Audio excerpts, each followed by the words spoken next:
Então, meus irmãos e minhas irmãs da Fraternidade Espírita Bezerra de Menezes, estamos dando início a mais uma gravação de um trabalho. Agora nós iremos apenas gravar o pensamento de Emmanuel, porque o livro Nos Domínios da Mediunidade, como nós estamos fazendo as videoconferências, não temos mais necessidade de gravar como nós o fazíamos. Agora a gravação é interativa, tem a presença dos companheiros lá da nossa casa. Bem, então nós vamos ler 2 trechos do capítulo para em seguida fazermos os comentários. Então o tema de hoje é o capítulo 19, o Espírito é tudo. E a pergunta do Livro dos Espíritos, 361, nos fala o seguinte: qual a origem das qualidades morais, boas ou más, do homem? E a resposta: são as do espírito nele encarnado. Quanto mais puro é esse espírito, tanto mais propenso ao bem é o homem. E a passagem de Emmanuel: és um espírito eterno em serviço temporário no mundo. O corpo é teu refúgio e teu bastão, teu vaso e tua veste, tua pena e teu buril, tua harpa e tua enxada. Bem, então, meus irmãos, como é que nós podemos interpretar essa passagem de Emmanuel, essas colocações do Martins Peral?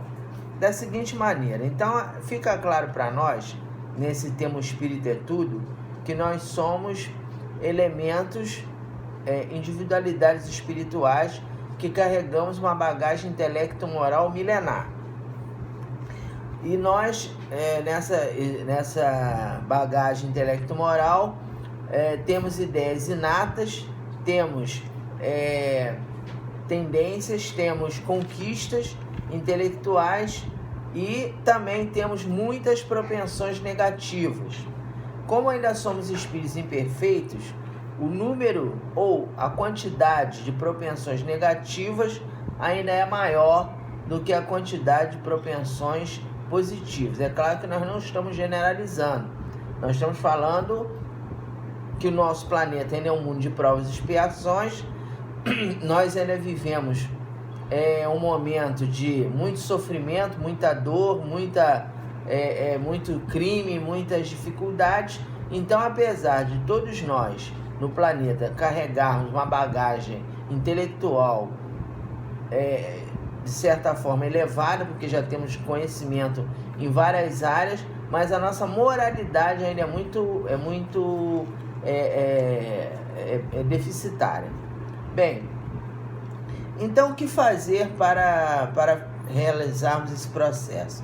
Então a gente sabe que para nós mudarmos, nós temos que fazer a reforma íntima.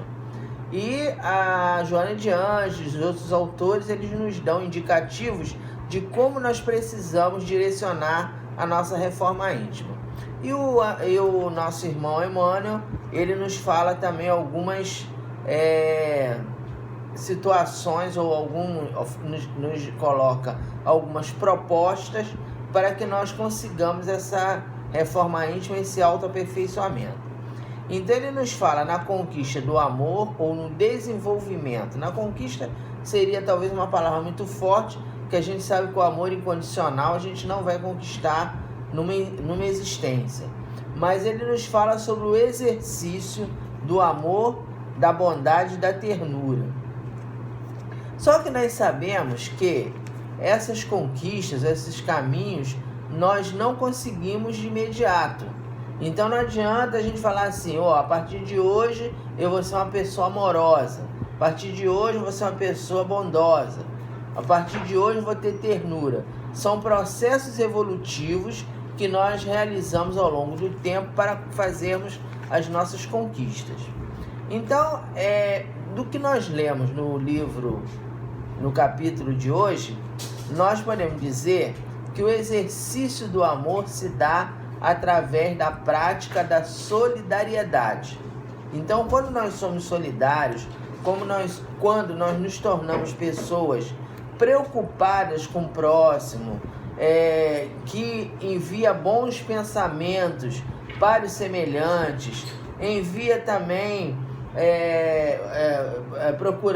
procuramos exercitar a caridade espiritual, agregar a caridade material, nós estamos dando início ao exercício do amor incondicional, que nós só conquistaremos daqui a algumas reencarnações. Não vai ser nessa existência que nós a conquistaremos. Mas se nós nos propusermos ao exercício da solidariedade, com essa preocupação com o nosso próximo, com a emissão de bons pensamentos que envolvam as pessoas, e o exercício da caridade espiritual agregada à caridade material, nós já estaremos construindo um processo de desenvolver o amor verdadeiro dentro dos nossos corações. Outra coisa que ele fala é em relação à aquisição da bondade. Então a gente também sabe que a bondade não é algo que se conquista de forma fácil, porque às vezes o que é mais comum para nós? Nós somos bons com aquelas pessoas que nós gostamos, mas nós não somos bons para aquele que nós não gostamos. Então, por exemplo, agora atualmente está se falando muito nesse irmão aí, André do Rap, desse companheiro que fugiu. Então, para esse tipo de pessoa, nós não conseguimos, nós que eu digo os espíritos imperfeitos, nós ainda não conseguimos ser bons, porque nós achamos que ele tem que ser preso, que ele tem que pagar, que ele tem que... E algumas pessoas, inclusive, relatam que ele tem que morrer. Então, várias pessoas que algumas pessoas que eu conversei, não espíritas, falando, esse tá perdendo tempo, devia pegar e matar logo essa pessoa, ele é um monstro, e é irrecuperável, e não tem jeito. Quer dizer, então, é aquela história, nós ainda somos bondosos para aquelas pessoas que nós gostamos. Para essas pessoas, a gente não tem a mesma empatia em relação à bondade. Então, para que nós consigamos conquistar a bondade, nós temos que começar pela prática da gentileza. Ou seja, nós temos que começar a aprender a sermos mais educados, com pequenos gestos. Dá bom dia para o vizinho, dá bom dia para aquela pessoa que você não gosta, orar por aquele que você tem dificuldade de relacionamento, não é? Utilizar a franqueza sem ferir o outro, porque às vezes a pessoa tem aquela ideia de falar assim, não, eu sou muito franco, eu falo mesmo, quando eu não gosto de uma coisa eu falo, mas como que nós falamos? Será que a maneira de a gente falar não está ferindo o outro? Então, lógico que nós temos que realmente sermos francos, temos que ser sinceros nas nossas falas. É melhor a gente expressar aquilo que nós pensamos do que ficar escondendo, sendo hipócrita. Mas mesmo assim, nós temos que dosar a nossa franqueza. Nós não podemos usar a franqueza de forma a ferir o outro, a magoar. Então, por exemplo, às vezes você tem uma pessoa na tua família que tem lá suas dificuldades de arranjar emprego, às vezes é preguiçoso, não gosta de estudar. Então, quando você vai se dirigir a uma pessoa com essa condição, nós temos que ter todo um cuidado para não desqualificar o indivíduo, porque se hoje ele está naquela condição, não significa que ele será eternamente assim, não é? Nessa existência ou em outra, ele irá conseguir superar seus problemas. E aí, se nós chegamos com uma pessoa nessa condição e utilizamos palavras descaridosas, você é vagabundo, você é burro, você não quer nada, você só quer ficar nas costas dos outros, você tinha que botar você para fora de casa. Então, isso é uma franqueza que não está atrelada à bondade. Então, lógico que você vai orientar a pessoa, fulano, você tem que se esforçar mais, você não está se esforçando, eu não vou poder te ajudar se você continuar dessa maneira. É como os nossos amigos espirituais fazem conosco. Os nossos amigos espirituais, quando eles são enérgicos conosco, em nenhum momento eles usam palavras que nos ferem. Eles não usam palavras agressivas. Jesus, quando ele se referia aos fariseus, né, e os qualificava como hipócritas, ele utilizava de energia, mas uma energia sem sem raiva, uma energia sem utilizar um tom irônico, um tom que ferisse o indivíduo. Então é esse exercício que nós temos que fazer, da bondade, de procurar a gentileza. Então, quando a pessoa estiver errada, quando a pessoa estiver fazendo algo que nos desagrade, nós temos que procurar utilizar a palavra de uma maneira que você não vai humilhar a pessoa nem vai ferir o outro, tá? A ternura, né? Que ele também fala que nós temos que buscar a aquisição da ternura. Para que possamos adquirir a ternura, o exercício é nos tornarmos amigos sinceros, é fazermos bons amigos ao longo da nossa existência, né? Porque aquela ternura cristã e mais avançada, a gente ainda está longe de conquistar. Mas nós podemos, com os nossos amigos, nós podemos começar a ter sinceridade e a granjear bons amigos. Então tem aquela passagem que vocês conhecem, que está no livro, ou se não conhecem, já ouviram falar, que está no livro Pequeno Príncipe, né, que é um clássico, e que tem um personagem que fala assim: tu és responsável por tudo aquilo que conquistas. Ou seja, os amigos que nós conquistamos, eles merecem estar sendo envolvidos pela nossa amizade, pelo nosso carinho, pela nossa ternura. Então, quando nós fazemos isso, nós estamos também buscando esse patamar, e também nesse bojo da ternura entra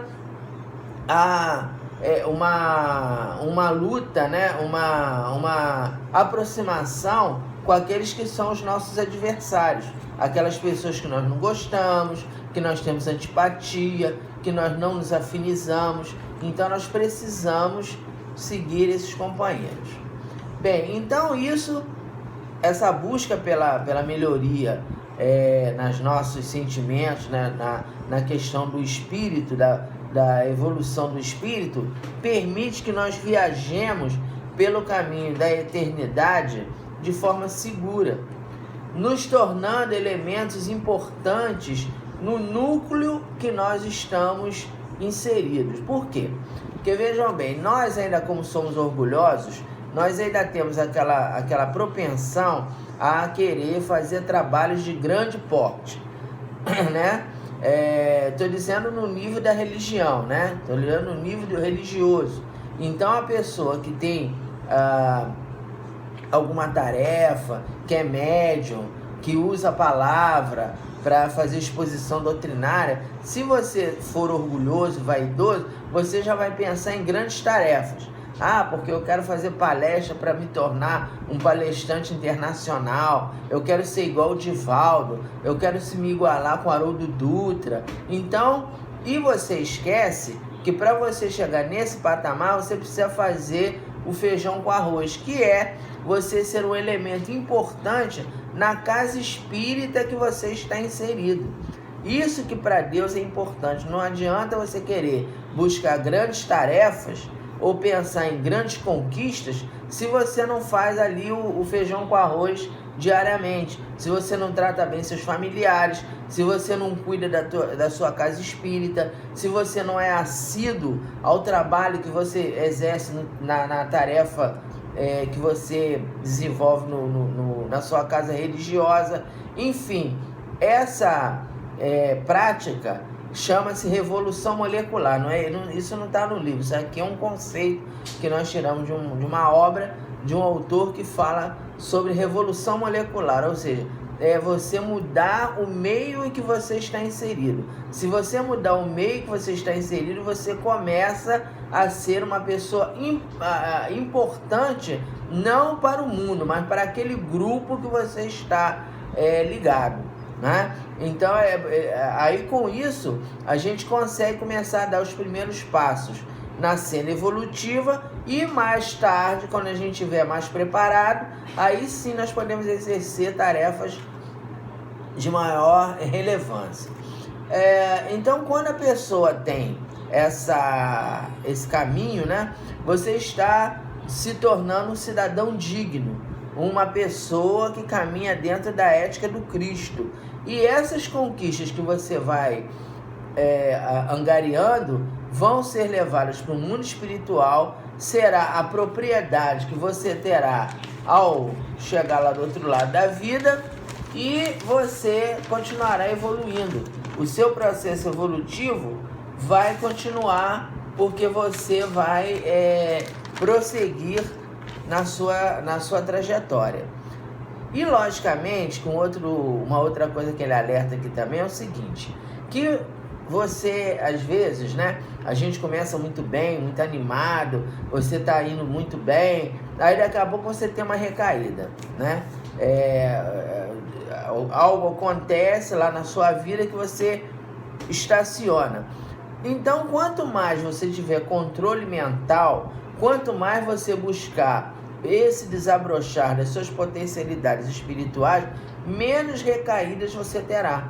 Porque a recaída não é só, a gente quando fala em recaída, a gente pensa que é só vício, é álcool, é droga. Não, é a recaída na maledicência, é a recaída na irritabilidade, no pessimismo, no mau humor, porque nós ainda não temos uma linha contínua de emoções, né? Nós somos ainda altos e baixos. Tem dia que a gente está bem, tem dia que não está, tem dia que nós estamos de bom humor, tem dia que não estamos, tem dia que você tá muito tranquilo, tem dia que está intranquilo. Então nós não temos ainda uma mesma um equilíbrio pleno sobre as nossas emoções. E as recaídas é exatamente aqueles momentos em que você esquece tudo que você sabe e volta a errar e volta a dizer coisas que não são condizentes com a sua condição de cristão. Então, nesse momento, nós temos que começar do zero novamente e ir buscando e persistindo nesse controle mental que vai fazer com que nós tenhamos acesso aos nossos impulsos menos felizes para controlá-los melhor.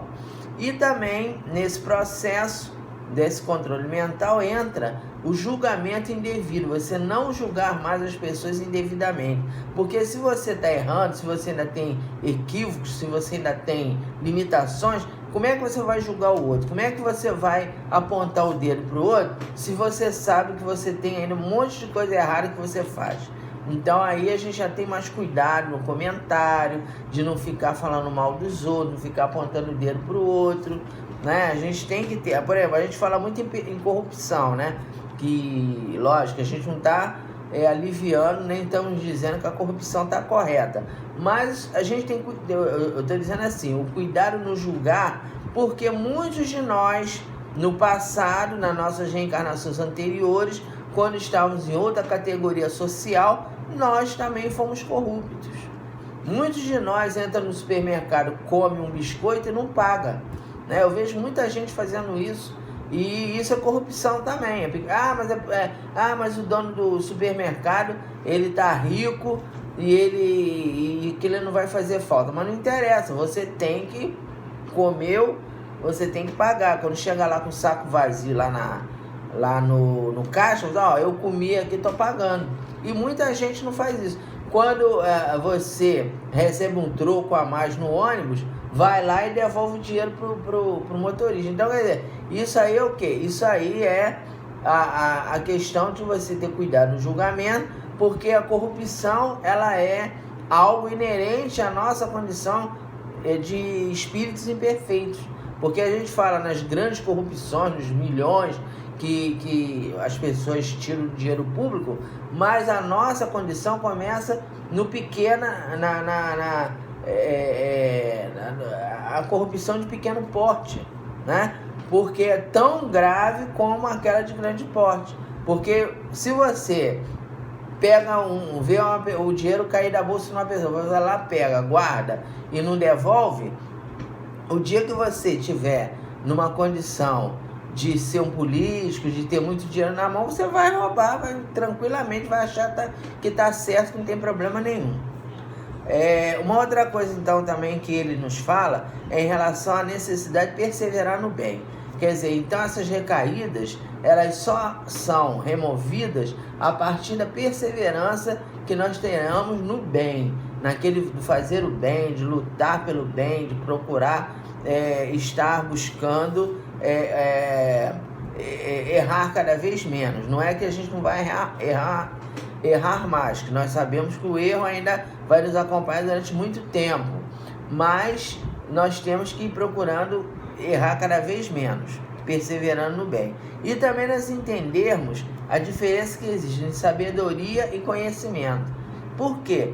Porque muitas vezes a pessoa que tem muito conhecimento não tem sabedoria. Vamos dar um exemplo. Temos aí aqueles companheiros do nazismo, aqueles líderes nazistas, os médicos, os enfermeiros, né, que estavam ali no campo de concentração, aquelas pessoas que faziam aquelas armas potentes para os alemães e tal. Então essas pessoas, elas tinham muito conhecimento, mas não tinham sabedoria. Por quê? Porque eram pessoas sem escrúpulos, eram pessoas que não sabiam o que era a ética do Cristo, eram pessoas que tinham um desequilíbrio, alguns eram até um desequilíbrio psiquiátrico, né, que a gente sabe que entre os nazistas havia muito psicopatas, pessoas que gostavam de ver o outro sofrer. Então essa gama de imperfeições não tem nada a ver com sabedoria.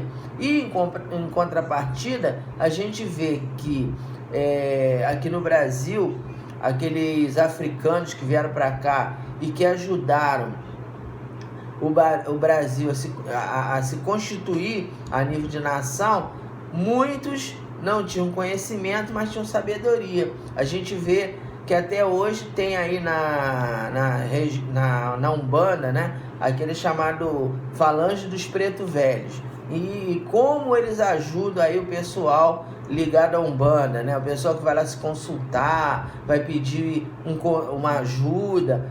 Então são aqueles irmãos que não tiveram oportunidade de ter conhecimento naquela existência, mas tem a sabedoria porque tem esse conhecimento moral.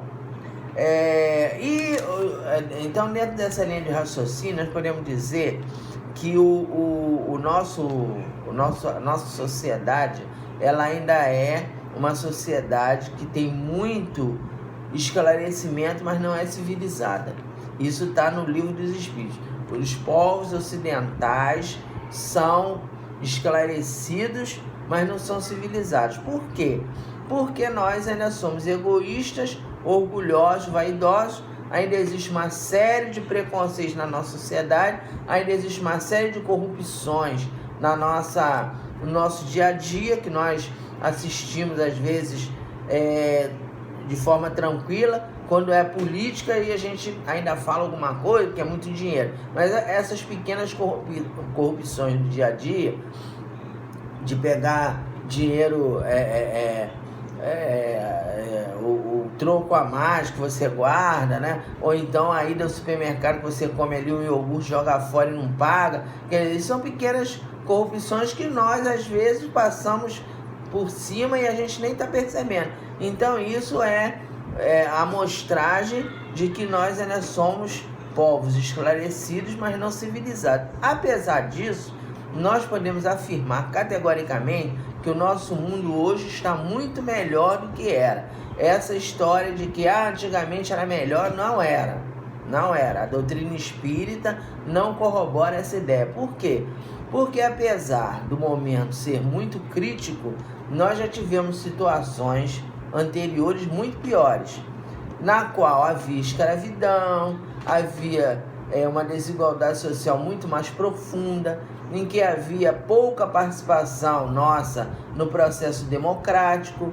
Então, por exemplo, a primeira Constituição do nosso país, que é de 1824, só podia votar quem tivesse um determinado salário, uma determinada quantitativo de renda. O povo mesmo podia votar. Então, hoje nós temos a possibilidade de todos votarem. Mulher só começou a votar na década de 30 em diante, se não me engano foi em 1931, quando Getúlio Vargas fez a chamada Revolução de 30, né? E aí a mulher pôde votar. Enfim, uma série de avanços que nós tivemos que mostra que o nosso mundo não está bom, ainda está muito conturbado. Temos aí essas polarizações que a nossa sociedade está inserida, né? E também a gente tem que entender o seguinte, né? Abrindo um parênteses. sem também querer entrar em assunto político. Reclama-se muito das pessoas que estão no poder hoje. Quem que botou ele lá? Não fomos nós? Não fomos nós enquanto povo? Eu não votei na pessoa, mas eu estou inserido num contexto em que eu tenho que entender que a maioria achou isso, não é?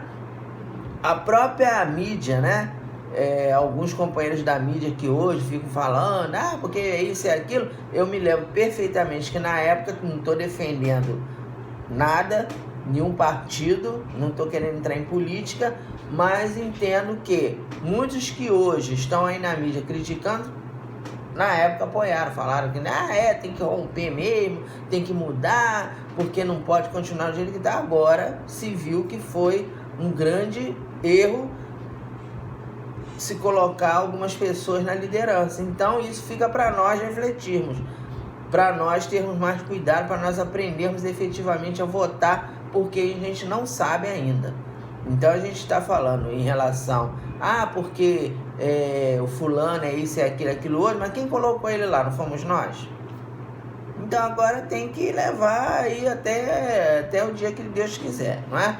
Então é isso que eu estou falando. Esses mecanismos que nós espíritas temos que ter mais atenção e olhar tudo com senso crítico, e um senso crítico pautado no cristianismo, pautado naquilo que a Bíblia nos fala, né? Por quê? Porque o sermão profético de Jesus, que tem em Mateus 24, 24 os versículos, não estou lembrando, mas é Mateus 24, sermão profético, nos fala sobre as grandes dores, as grandes sofrimentos, o princípio de grandes dores, nos fala sobre esse embate entre o bem e o mal, que significa o quê? O embate entre o obscurantismo e o progresso. O progresso no sentido de um mundo melhor, da busca de um mundo melhor. Mas a gente vê aí que estamos ainda longe disso. Então nós temos que entender esse momento, não desanimarmos, não esmorecermos e continuar o nosso processo. E com isso, nós adquirimos a disciplina moral, que começa pela aquisição da humildade, né?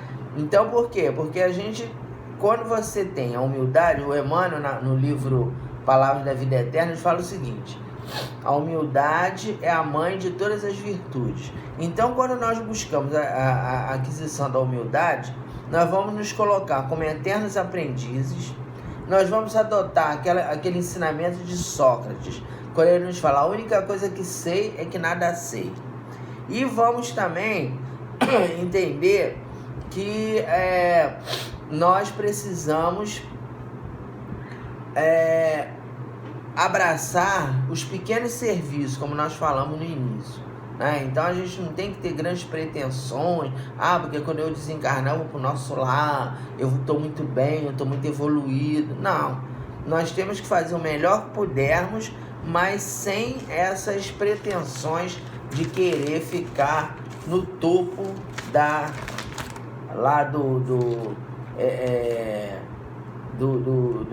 grandes tarefas.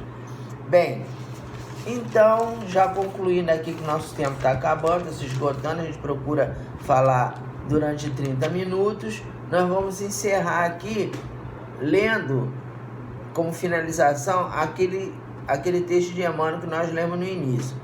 És um espírito eterno em serviço temporário no mundo. O corpo é teu refúgio e teu bastão, teu vaso e tua veste, tua pena e teu buril, tua harpa e tua enxada. Ou seja, nós temos que aproveitar ao máximo essa reencarnação e procurar evoluir cada vez mais. E temos aí a aquisição, como nós falamos, da bondade, do amor, da ternura e da humildade. Se a gente procurar seguir por esse caminho, já estaremos fazendo algo em prol da nossa evolução. Então até a próxima, que Jesus nos abençoe, e não esqueçam das videoconferências que estão acontecendo aos sábados às 17 horas, e nós agora só vamos gravar o pensamento de Emmanuel. Os domínios da mediunidade nós vamos estudar nas videoconferências. Então daqui a 15 dias eu coloco outro vídeo desse, outro estudo do pensamento de Emmanuel, e aí a gente vai trabalhando junto para aprendermos cada vez mais. Que Jesus nos abençoe.